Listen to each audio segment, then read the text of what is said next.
Baik, bismillahirrahmanirrahim. Assalamualaikum warahmatullahi wabarakatuh. Saya Ayuhan Fadianisa, saya dari PKIMM K. Haji Hisham Universitas Alma-Ata Yogyakarta. Saya di sini akan membawakan kultum yang berjudul Muhammadiyah di Mata Orang NU. Baik, keterangannya di sini banyak sekali yang bertanya ya, Muhammadiyah apakah Wahabi? Rahmat Nur Sobri menulis status yang cukup kontroversi tapi sangat penting untuk diketahui ya. Beliau mengatakan bahwa Muhammadiyah menyatakan bahwa tawasul itu haram, maulid itu bid'ah dan seterusnya, tapi kok tidak ada yang berani menyatakan bahwa Muhammadiyah itu Wahabi. Nah, di sini pada nanya emangnya pada sungkan ya gitu. Lalu jika kita melihat situs Muhammadiyah, ada ungkapan bahwa visi Muhammadiyah adalah sebagai berikut. Yang pertama, ciri yang melekat pada syarikatan Muhammadiyah adalah sebagai gerakan tajdid.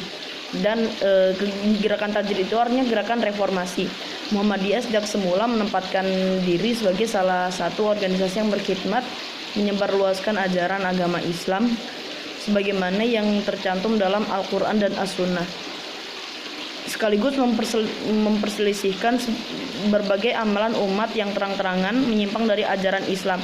Nah, amalan yang menyimpang dari ajaran agama Islam itu disebut dengan bid'ah ya. Jadi Muhammadiyah itu menghindari namanya tahayul, bid'ah dan khurafat.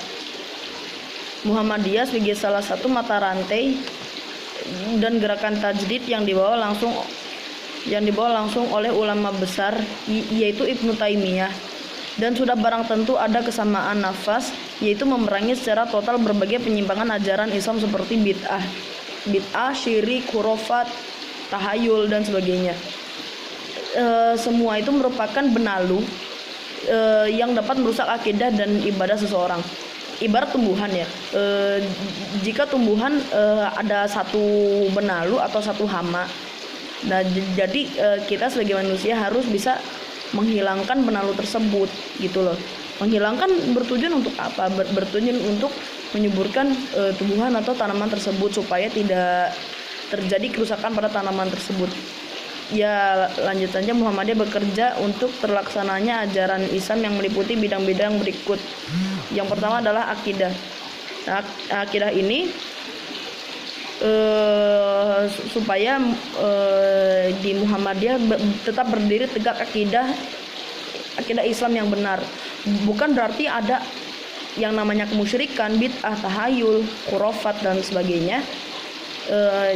Semuanya itu yang tadi saya sebutkan seperti tahayul, bid'ah, khurafat dan kemusyrikan itu adalah perusak akidah. Oke, yang kedua ada ibadah.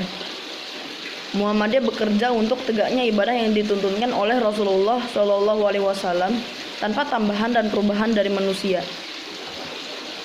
Maksudnya, jadi ibadah yang dianut oleh Muhammadiyah, maksudnya Muhammadiyah itu memang bukan golongan Islam tapi hanya sebatas organisasi masyarakat. Jadi di dalam ibadah tersebut tidak ada yang namanya khurafat, ada namanya bid'ah, ada namanya tahayul, ada namanya musyrik. Itu tidak ada di Muhammadiyah. Jadi Muhammadiyah itu menghilangkan itu semua. Lalu yang ketiga ada akar sejarah. Jawaban dari Fakih Merdeka mengulas latar belakang Muhammadiyah. Fakih Merdeka adalah orang Banjar yang masih keturunan kerajaan pertama di Kalimantan, namun banyak bergaul dengan orang-orang Yogyakarta dan menetap di sana. Dan dari catatan Mas Fakih, Anda akan melihat hal-hal yang baru seperti yang pertama, apakah Muhammadiyah dakwahnya sama dengan NU atau kedua tokoh pendiri bahkan kedua pendirinya sekolah bersama. Yang kedua, kenapa Muhammadiyah ada unsur yang sama dengan perjuangan Wahabi seperti menghilangkan TBC, yaitu tadi tahayul, bid'ah dan khurafat. Apakah ini pembelokan dakwah Muhammadiyah? Kapan dan siapa pembeloknya? Yang ketiga, kenapa Keraton Yogyakarta sebagai pusat TBC tidak terpengaruh sama sekali oleh Muhammadiyah?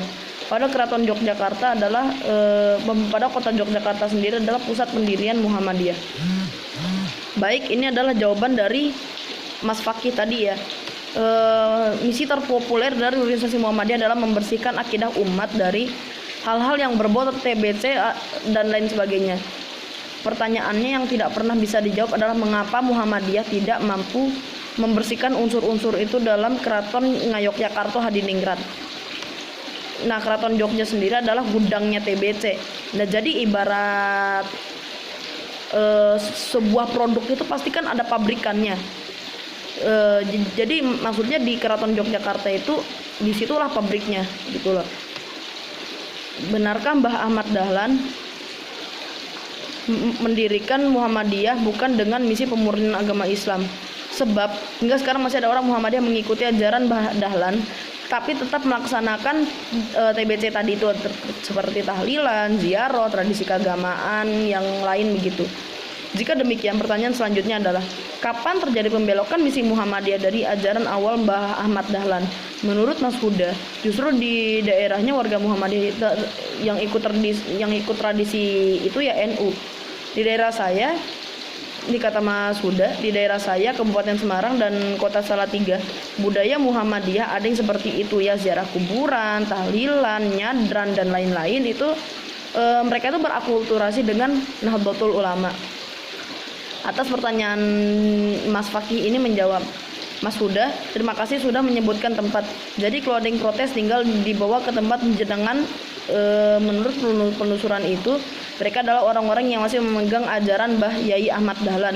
Nah, saya pernah bertanya ini di grup menolak aswajal. Jawabannya lucu dan agak mutu, berdakwah pun butuh proses katanya. Saya timpali, Muhammadiyah itu sudah 100 tahun, apa yang berproses? Tak ada satupun ya keraton mampu membasmi Muhammadiyah. Kemudian saya tanya, ada yang bisa jawab? Saya tanya gini, Mbah Dahlan dan Mbah Hashim Asy'ari pernah satu kamar saat nyantri dengan seorang ulama. Seorang ulamanya itu siapa? Mbah Kiai Haji Soleh Darat dari Semarang. Mereka juga satu perguruan di Mekah, yaitu dengan dengan salah satu guru di sana dan salah satu imam di sana itu Syekh Ahmad Al-Khatib Al-Minangkabawi.